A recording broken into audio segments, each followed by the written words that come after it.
Hello student, online class में आपका स्वागत है। आज हम कक्षा 4 झलक बुक से पाठ 2 महादानी कर्ण पढ़ेंगे। महादानी का अर्थ है बहुत बड़ा दानी व्यक्ति और कर्ण का नाम आपने महाभारत में सुना होगा। तो यह एक नाटक है जो 2 दृश्यों में बटा हुआ है। इसके 2 पार्ट हैं। तो अब शुरू करते हैं पाठ। पहले दृश्य में भगवान श्री कृष्ण और अर्जुन आपस में बातें कर रहे हैं। श्री कृष्ण और अर्जुन का नाम आपने महाभारत में सुना होगा। अर्जुन भगवान श्री कृष्ण से कहते हैं, भगवान आपकी दृष्टि मतलब आपकी नज़रों में संसार का सबसे दानी व्यक्ति कौन है? श्री कृष्ण कहते हैं, हे अर्जुन, संसार का सबसे बड़ा दानी व्यक्ति निःसंदेह कर्ण है। उन जैसा महान दानी धरती पर मिलना मुश्किल है। उनकी बातें सुनकर अर्जुन चुप हो जाते हैं। वे मन ही मन निर्णय लेते हैं कि वे आज के बाद अपने द्वारा किए जाने वाले दान को कई गुना बढ़ा देंगे। उसी समय उनके सामने एक गरीब ब्राह्मण प्रवेश करता है। ब्राह्मण कहता है, महाराज, मेरी धर्म पत्नी का स्वर्गवास हो गया है। उनकी अंतिम इच्छा थी कि मरने के बाद उनको चंदन की लकड़ियों से बनी चिता में जलाया जाए। आप चंदन की लकड़ियों का प्रबंध यानी व्यवस्था करवा दें तो आपकी बड़ी कृपा होगी। अर्जुन अपने एक मंत्री को बुलाते हुए कहते हैं, सुनो, इस ब्राह्मण को चंदन की जितनी लकड़ियों की आवश्यकता हो उतनी लकड़ियाँ दे दो। श्री कृष्ण चुपचाप से सब कुछ देखते रहते हैं। मंत्री कहता है, महाराज, हमारे भंडार में इस वक्त चंदन की लकड़ियाँ मौजूद नहीं है और इस समय बाज़ार में भी चंदन की लकड़ियाँ उपलब्ध नहीं हैं।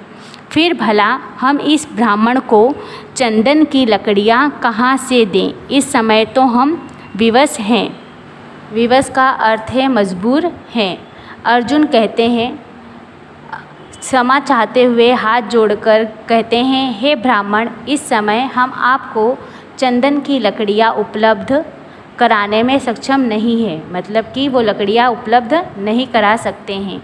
कृपया हमें क्षमा मतलब माफ़ कर दें। हाँ, किसी अन्य वृक्ष मतलब पेड़ की लकड़ियाँ चाहिए तो सहर्ष मांगिए मतलब खुश होकर मांगिए। ब्राह्मण उदासी भरे स्वर में उदास होकर कहता है, नहीं महाराज, मुझे किसी अन्य वृक्ष की लकड़ियाँ नहीं चाहिए। और यह कहकर ब्राह्मण चला जाता है। दूसरा दृश्य दिखाया जाता है हमें। शाम का समय है। भगवान श्री कृष्ण और अर्जुन भ्रमण करने निकले हैं। भ्रमण मतलब घूमने निकले हैं। उसी समय वही ब्राह्मण कुछ लोगों के साथ अपनी मृत पत्नी मतलब मरी हुई पत्नी का दाह संस्कार का मतलब है व्यक्ति के मरने के बाद उसे चिता में जलाने से संबंधित प्रक्रिया होती है करने शमशान घाट से लौटता है। मतलब उसे दाह संस्कार कर शमशान घाट से लौट रहा है।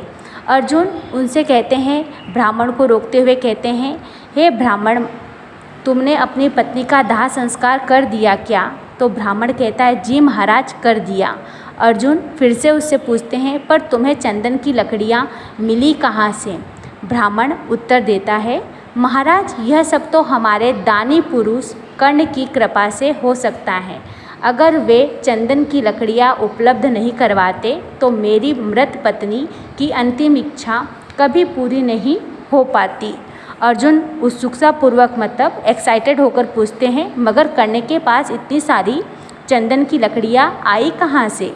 ब्राह्मण कहते हैं, महाराज, उनके पास तो चंदन की एक भी लकड़ी नहीं थी, परंतु मेरे चंदन की लकड़ियाँ मांगने पर उन्होंने तुरंत अपने आदमियों से कहा कि चंदन की लकड़ियों से बने घर के खिड़की दरवाज़ों और स्तंभों को उखाड़कर ब्राह्मण की मृत पत्नी की अंतिम इच्छा पूरी कर दी जाए।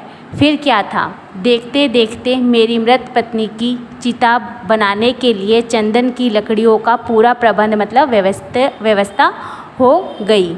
श्री कृष्ण मुस्कुराते हुए कहते हैं, देखा अर्जुन, ये है ना कर्ण वास्तव में महादानी। उनकी दानशीलता की बराबरी समस्त विश्व में कोई भी नहीं कर सकता। अर्जुन कहते हैं भगवान आप सत्य कहते हैं, आप सही कहते हैं। कर्ण वास्तव में महादानी है। उनकी दानशीलता की तुलना किसी से भी करना अंधे को आईना दिखाने के समान है। यहाँ पर अंधे को आईना दिखाने का मतलब है मूर्खतापूर्ण काम करना। इस तरह से महादानी कर्ण के बारे में इस पाठ में बताया गया है। आगे हम शब्दबोध के अंदर मतलब शब्दार्थ के अंदर पढ़ेंगे। दृष्टि, दृष्टि का मतलब होता है नज़र या निगाह। दूसरा शब्दार्थ है निसंदेह, निसंदेह मतलब संदेह या शक के बिना। महादानी, अगला है महादानी। महादानी का अर्थ है बहुत बड़ा दानी व्यक्ति। अगला शब्दार्थ है मुश्किल, मुश्किल का अर्थ है कठिनाई। अगला है शब्दार्थ स्वर्गवास, स्वर्गवास का अर्थ है देहांत या मृत्यु। अगला शब्दार्थ है वक्त, वक्त का मतलब होता है समय। और विवश अगला है शब्दार्थ, इसका मतलब होता है मजबूर। और नेक्स्ट शब्दार्थ है मृत, मृत यानी मरी हुई। अगला शब्दार्थ है समस्त, समस्त मतलब पूरा। और नेक्स्ट है दाह संस्कार, दाह संस्कार का अर्थ है व्यक्ति के मरने के बाद उसे चिता में जलाने से संबंधित प्रक्रिया। अगला शब्दार्थ है बराबरी, बराबरी का मतलब होता है समता या समानता। एक मुहावरा आपको मैंने यहाँ पर समझाया था, वो भी है इसके अंदर लिखा हुआ है, अंधे को आईना दिखाना। इसका मतलब होता है मूर्खतापूर्ण काम करना। ये आप कॉपी में नोट कर सकते हैं। आगे की वीडियो में हम इसके प्रश्न उत्तर अभ्यास करेंगे।